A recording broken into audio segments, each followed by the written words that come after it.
What's up, Thrashers, and welcome back once again to the Thrash Maniac 99 YouTube channel, and I am back with yet another CD collection update video, and this is going to be a relatively small, quick CD collection update because this is just basically all of the stuff that I've gotten between the Cincinnati trip, the one-day trip I took, and as well as the eventual triple series of the Toledo update. So this is basically the stuff I got in between, and among other things. So this is mostly stuff that I got either off of like Discogs or gifts given to me, or stuff I bought from 20 Bucks Spins distro.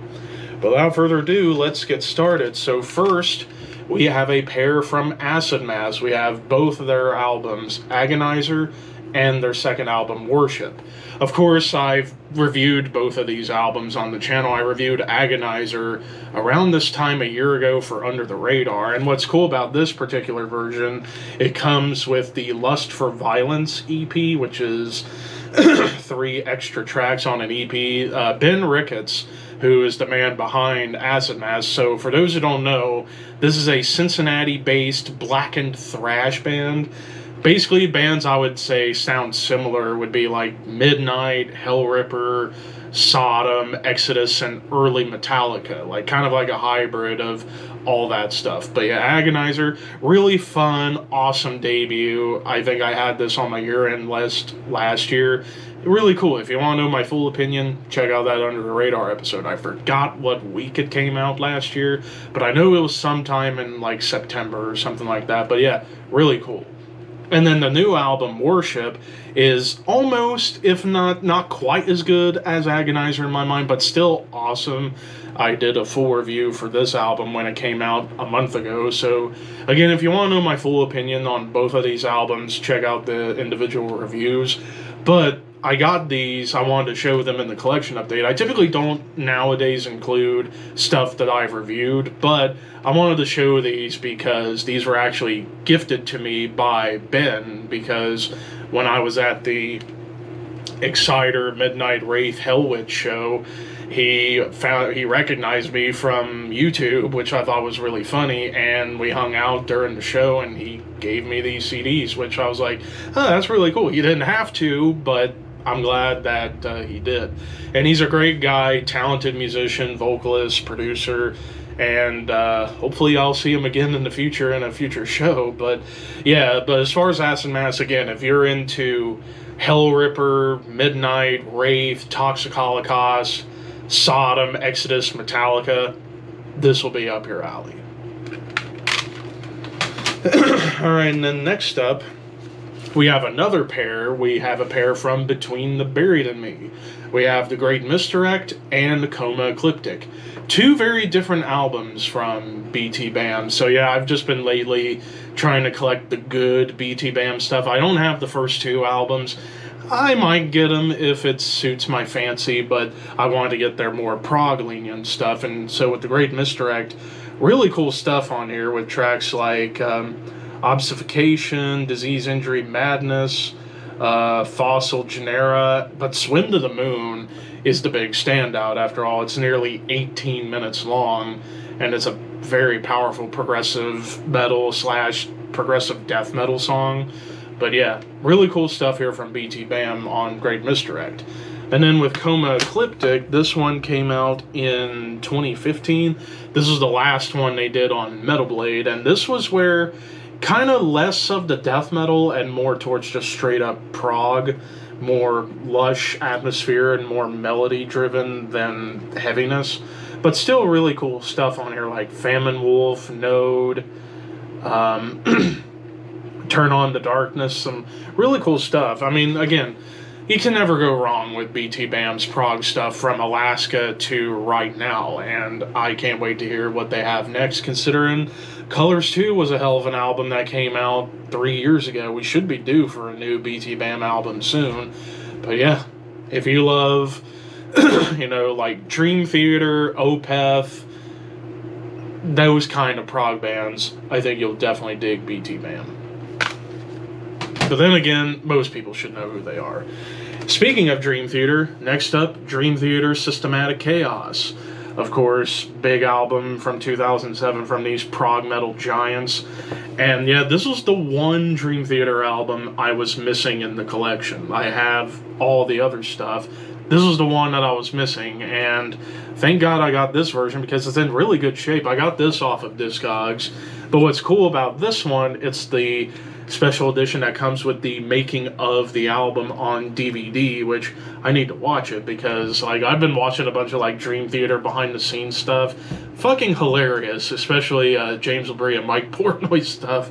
So I can imagine there's going to be a lot of funny shit on the DVDs. So yeah, really, really cool that I got this finally to complete the Dream Theater catalog, at least until their new album comes out, which don't know when it'll happen. Maybe it could happen November, or we might have to wait till early 2025. But yeah, Dream Theater. Alright, next up we have Electric Wizard with Dopethrone. This was a gift given to me by a fellow YouTuber and good friend and Shadow Cold Horseman podcast co-host, Ricky, a.k.a. Horror Master. This was my birthday gift that he got for me. He got me this album because I guess he was legit shocked I didn't have any Electric Wizard. And that's because I'm kind of picky about Electric Wizard, but this is a great album. I mean, tracks like, let's see, like Venom Sabbathy, I think that's how you say it. Like that song, the title track, of course, is a big stoner doom. Well, I don't know if you would say anthem, or it's just like one of the big standout songs for stoner doom. But yeah, and I do love how with the production on this album, they tune their guitars, like without using thicker strings, they just flat out tune their guitars down to B from how they were factory made, and still manage to get a good sound out of it, because typically, I guess if you tune as low as C on a guitar, you're going to have to tighten the strings up, so that way you can get a good sound out of them. But it is pretty cool that they managed to get a decent sound out of it, even though, yeah, the production, not the greatest, but the songs do pack a punch. So yeah, Electric Wizard. Next up, Enslaved, Frost, the second album from these long-standing Norwegian metal legends, and of course, I ranked Enslaved over a year ago, and this album I had ranked pretty high. I think I had it in my top 5, and for good reason. This is just some legendary Norwegian black metal with a lot of Viking imagery. I mean, hell, the back cover of the band members, you know, Grudle, Ivar, and Trim, all looking like badass Vikings or executioners. And yeah, it's hard to believe Ivar was like 16, 17 years old when they did this album, as well as the debut. But yeah, this album is just a classic black metal album. I mean, Loki alone, that song should make you love Enslaved immediately.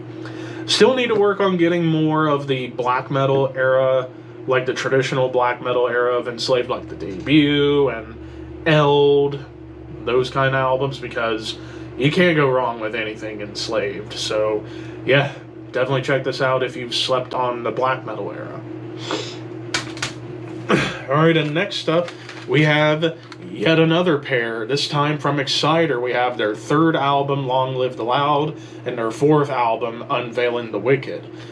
Yeah, I picked these up at that same Exciter Midnight Wraith Hellwitch show, and what's cool, signed by all three members. Signed by Dan Beeler, the drummer and vocalist, Alan Johnson, the bassist, and my dude, my dog, and my diggity doink Daniel DK on guitars. Signed both albums. In fact, right here in front of me, I also have this signed poster of the tour. So, yeah, I just haven't had anywhere to put it yet because I don't have a frame. But still, yeah, these two albums, very, very different. Long Live the Loud, which was 1985, this was one of the albums that kind of broke Exciter out more towards broader circles, especially with the title track and Victims of Sacrifice, Beyond the Gates of Doom. Some killer songs top to bottom. Like, this is just some great high-energy speed metal, classic heavy metal. Can't go wrong. Unveiling the Wicked, on the other hand, like, I've seen this one. It is very divided amongst fans. Like, some people say this is an excellent album, others think it's one of their weakest. I'm kind of in the middle. I think it's a good album, but compared to the previous three, doesn't quite stand out. Apart from, I would say, Break Down the Walls, Shout It Out, I Hate School Rules. Just not a whole lot really grabbed me about this one compared to Long Live the Loud. But these were the two, like, classic era Exciter albums I needed to get, and the only thing I regret was not bringing my copies of the first two albums with me to the show for the VIP, and I could have got those signed too. And that was on my mind, and then I completely forgot about it that day because we were in a hurry. But still, it's cool I got these signed, and these are two really cool albums. So yeah, can't go wrong with 80s Exciter. Alright, and then next up we have Hellwitch, and oh man, I'm going to have to remember how to pronounce this. Sygzygial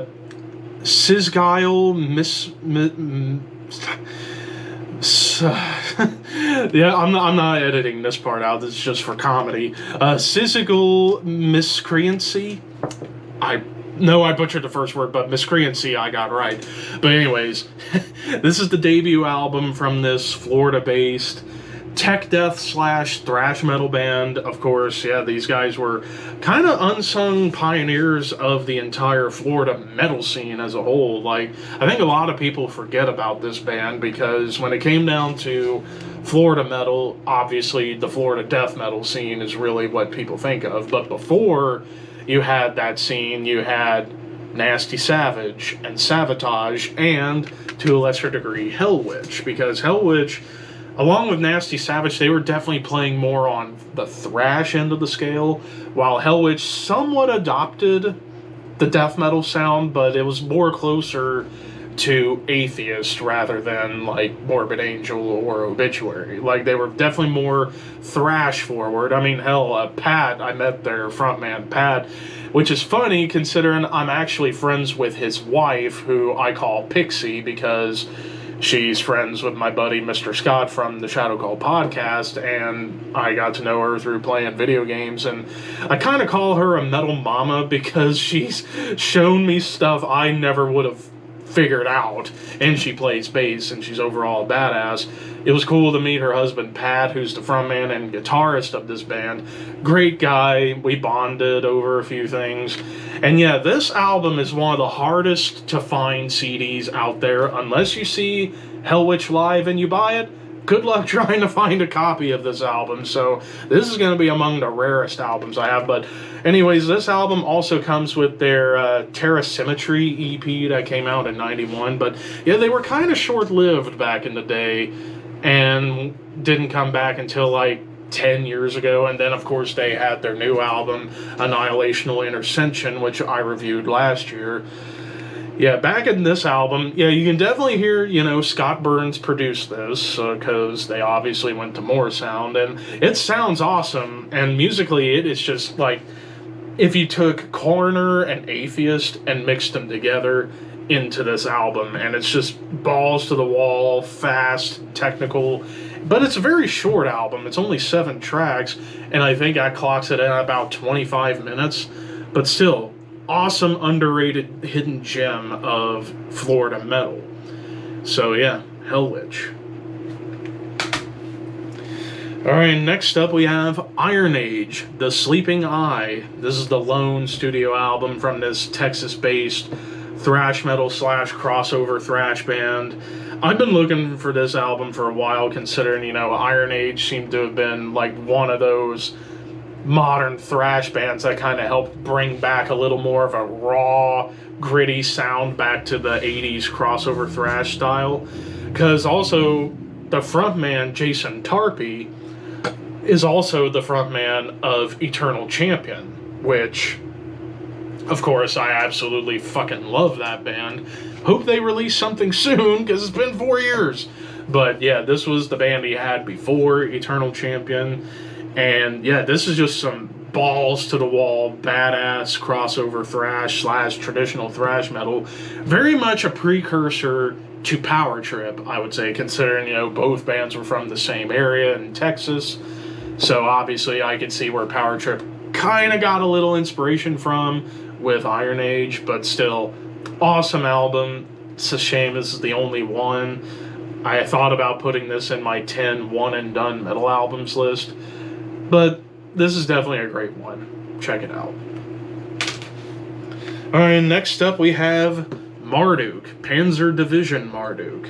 Of course, this is a classic album from these Swedish black metal titans. Of course, like, this album was kind of the beginning point of when they started to incorporate war themes into their lyrics as opposed to just straight down the line satanic blasphemous stuff. This is when they started to integrate a little more diversity in the lyrics, particularly with songs about war like Baptism by Fire, Panzer Division Marduk, Scorched Earth, 502, Beast of Prey. Like, those songs definitely have a little more of the war themes. But you still get your typical evil lyrics, like in tracks like Christ Raping Black Metal and Fist Fucking God's Planet, which that is a wild song title, and the song itself is intense. But yeah, Marduk, when it comes down to the black metal that's just mostly about tremolos and blasts, Marduk does it better than most black metal bands when it comes to doing that mode. But there's also lots of mid-tempo stuff, some thrashy stuff, and even stuff that borders on death metal a little bit, I would say. So yeah, happy to have this. This is only the 4th Marduk CD I have in the collection. 4th. So yeah, I do need to get some more Marduk, because after all, these guys are legends of black metal. The penultimate album, we have Tomb Mold, Manor of Infinite Forms. This is the second album from this Canadian-based death metal, grimy death metal band. Of course, I explained it in that video I did with Nick over at Thralls of Metal. First time I ever heard an album from Tomb Mold was the album after this, which was Planetary Clairvoyance, which I thought that was awesome. This might be the GOAT of Tomb Mold albums, because holy shit, grimy, nasty, riffy, everything I love about old school death metal is on here. So that's really all I have to say. I mean, the title track, Blood Mirror, Abyss Walker, Chamber of Sacred Ugatha, or how I probably didn't say that right. But yeah, bottom line, badass album, nothing more, nothing less. And then finally, we have Worm, Foreverglade. This is, I believe, the 3rd album from this Tampa-based blackened death doom band. And this was one I heard so much about, especially when it came out in 2021. Like, I heard this was like one of the best albums of the year. I kind of forgot about it because, remember, 2021 was when I was just getting back into doing album reviews on a regular basis, and then pretty much I've been full-time with it since the end of the year. But yeah, from what I know, this is an awesome album. I haven't gotten to listen to it yet, but I can definitely tell why people love this. I mean, look at that album cover. Even the back cover is pretty gnarly.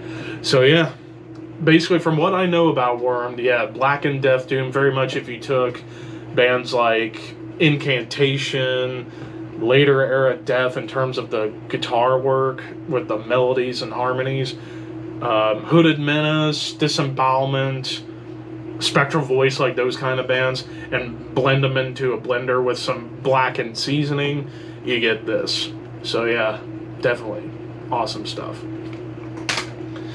And that does it for this update. So yeah, like I said, it was relatively small and short, but yeah, eventually we're going to have 3 mega updates involving everything I got on my Toledo trip, because I went ham on that trip. So yeah, and then of course I got stuff that will be coming for the following update, and then depending on what all I find on my next vacation in a couple of months, we'll have maybe one final update before the end of the year. So anyways, what was your guys' favorite album out of everything I showed in this update? Let me know in the comments below. Don't forget to like, comment, share, subscribe, all that fun stuff.